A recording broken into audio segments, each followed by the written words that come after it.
Nós viemos, em nome da CNA, colocar nossa posição em relação à reforma tributária. Deputado Reginaldo, a gente acredita, sim, que a reforma tributária é necessária para promover o crescimento econômico do Brasil, e essa reforma tem o condão de possibilitar o crescimento econômico, a geração de emprego e renda. Entretanto, nos preocupa algumas possibilidades que o possível texto da reforma não considere as especificidades do setor. E aqui eu vou falar do agro, mas não somente do agro, que a gente se preocupa. Porque, caso isso não ocorra, a gente entende que, no curto prazo, ao contrário do estudo que a Débora nos trouxe, muito bom, no efeito do longo prazo, a gente acredita, sim, nesse impacto positivo da reforma. Entretanto, a gente está preocupado, nesse momento, também com os impactos de uma possibilidade de não haver essa diferenciação entre os setores mais necessários, ter um olhar diferenciado, e a agropecuária é uma delas, com a possibilidade de haver fechamento de negócios e um efeito perverso no curto prazo para a sociedade, com o aumento da inflação. Então, dentro disso, dessa consideração de cuidado que a gente solicita ao Congresso Nacional, a gente vê como uma oportunidade ímpar, justamente por não termos, neste momento, um texto ainda para discutir. Hoje muito se discute que vai ser uma integração entre a PEC 45 e a PEC 110, mas neste momento, fato é que não há um texto. E nós vimos isso como uma janela de oportunidade muito grande para que esse texto, que será apresentado nas próximas semanas, contemple e promova um crescimento, uma reforma tributária que seja importante e catalisadora de bons resultados econômicos para todos os setores econômicos, setor agropecuário, comércio, serviço, indústria, serviço financeiro, enfim, e com vista sempre à população mais carente, que a gente está vendo que pode ter grandes impactos. Então, a gente traz aqui, eu não vou me atentar, mas o documento fica público, né? Aqui o que representa o setor agropecuário na economia do Brasil. E quando a gente vê agronegócio, normalmente quando a gente fala agropecuária está dentro da porteira. Quando a gente fala agronegócio, aí tem conceito de parte da indústria que está ligado ao setor agropecuário, parte do serviço, ou seja, todo mundo como que se interage nessa cadeia. E a gente reconhece que em 2020, o agronegócio representava 26% do PIB brasileiro. E do total arrecadado, 19% foi arrecadado de tributos por parte desse agronegócio. Esses dados foram feitos pela LCA Consultores, a partir dos dados públicos da Receita Federal e do CONFAS, dentre outros, mostrando assim que o setor também tem a sua importância, obviamente todo mundo já conhece, mas a sua relevância no sentido de colocar algumas preocupações, e para isso a gente apresenta alguns impactos e premissas para a reforma tributária que acreditamos que no texto que será apresentado nas próximas semanas por esse GT, contemple, assim como de outros setores também. Por exemplo, a gente apresenta aqui alguma premissa, tal como os produtores rurais. Especificamente produtores rurais, deputado Reginaldo Lopes. Nós sabemos, através do Censo Agropecuário de 2017, que 98% dos produtores estão estabelecidos como pessoas físicas em todo o Brasil. E aí a gente olhou para o mercado internacional. Como que os países que se utilizam do IVA ou do Sales Tax tributam os produtores rurais? Como que eles estão inseridos nesse modelo? E esse documento da OCDE de 2019, ele traz que de 35 países descritos no estudo, sendo que é Sales Tax, que é os Estados Unidos, e 34 que se utilizam do IVA, apenas 4 países não se utilizam tratamento preferencial para a atividade agropecuária. E são países muito diversos do Brasil, no sentido de que não tem no seu perfil econômico uma agropecuária pujante quando comparada à agropecuária do Brasil. E são esses países: o Chile, a Dinamarca, a Estônia e a Nova Zelândia, que são peculiaridades desses países.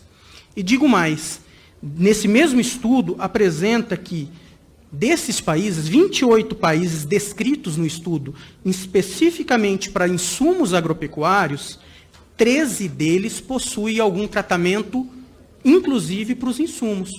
Ou seja, o tratamento diferenciado não fica apenas restrito à saída, no nosso caso, do boi, da soja, do café, da abobrinha, mas também do insumo, fertilizante, pesticida, semente.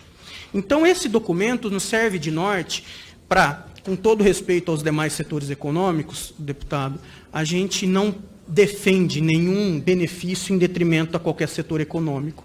A gente defende a manutenção da nossa competitividade frente aos principais concorrentes do Brasil na produção, processamento, comercialização, fornecimento de alimentos à nossa população e a exportação através de geração de divisas. Ainda mais, nós nos adentramos para saber qual que é a modalidade que o produtor rural estabelecido no IVA, principalmente no europeu, como que ele fica dentro desse modelo do IVA. E a gente mostra que, de acordo com o regulamento do Parlamento Europeu e do Conselho sobre as Contas Econômicas Nacionais da Comunidade Europeia, os produtores rurais com ciclo curto, aqueles que têm um ciclo de menor de 2 anos, eles não são obrigados a fazerem contabilidade mensal. E 90% dos agricultores da Espanha estão nesse abrigo do regime especial. 65% desses produtores na Alemanha e mais de 60% dos produtores poloneses. Apenas para ilustrar que o mundo, sim, trata diferentemente o setor agropecuário com vistas à redução dos preços dos alimentos para suas populações. E aqui a gente traz um número, deputado, que é o seguinte: esse número foi feito por pesquisadores, inclusive pela CNA, a contratada, a partir dos microdados do Censo Agropecuário de 2017, que nós estratificamos as classes de rendas dos estabelecimentos agropecuários brasileiros. E nós vemos que a classes D e E, ou seja, os estabelecimentos agropecuários com a menor renda, elas têm uma renda bruta anual de até R$ 9.776 por ano. Ou seja, a nossa preocupação é de que de um futuro IBS não visualize diferentemente esse público. Digo mais, a classe C dos estabelecimentos agropecuários tem uma renda bruta anual de até, não é lucro, é renda, até, deputado Vitor, R$ 130 mil por ano, ou seja, aproximadamente R$ 10 mil por mês. É esse público que a gente questiona no sentido de que estarão obrigados ao IVA, e a gente vê que na Europa tem mecanismos de diferenciação para isso. E a gente mostra que de 4.900.000 estabelecimentos agropecuários em todo o Brasil, 90%, ou 4,4 milhões de estabelecimentos agropecuários, têm uma renda de até R$ 10 mil por mês. Então, uma possível obrigatoriedade nessa linha nos preocupa muito, porque principalmente o pequeno produtor vai ser penalizado, no sentido de aumento de carga tributária e também de aumento de burocracia, se for o caso. Por isso que existem mecanismos de ter tratamento diferenciado, inclusive no IVA. E é isso que a gente pede aqui, muito gentilmente, para os nobres parlamentares. E muito se fala... Se todos os produtores rurais estiverem obrigados a uma alíquota única, qual seria o impacto na carga tributária do setor? Todos os setores primários, agricultura, pecuária e produção florestal e pesca, haverá um aumento no recolhimento dos seus tributos na ordem de 643%. Essa dúvida, esse aumento, vai, por óbvio, inviabilizar algumas cadeias. Mas muito se diz... Vamos lá. Se aplicado um tributo único, com alíquota única, que eram os moldes de outro exemplo, é o que a gente pede que realmente... Perfeito, deputado, concordo. Esse é o nosso pedido. A gente reitera esse pedido, essa é a nossa preocupação. Porque a partir desse estudo, se aplicado, qual que seria o impacto? Esse aqui. Aumento de arrecadação de carga tributária de 643% dos produtores.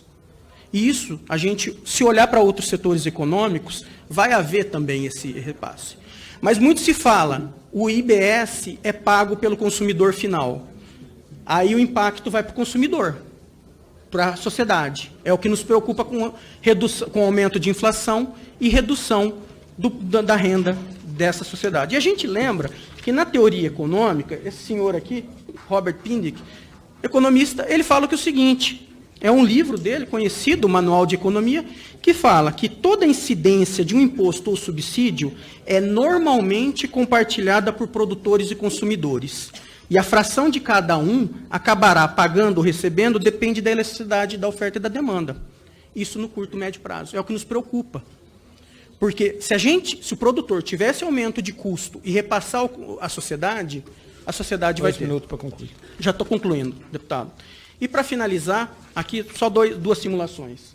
O impacto na cesta básica pode ficar mais caro se o repasse for feito na sua integralidade.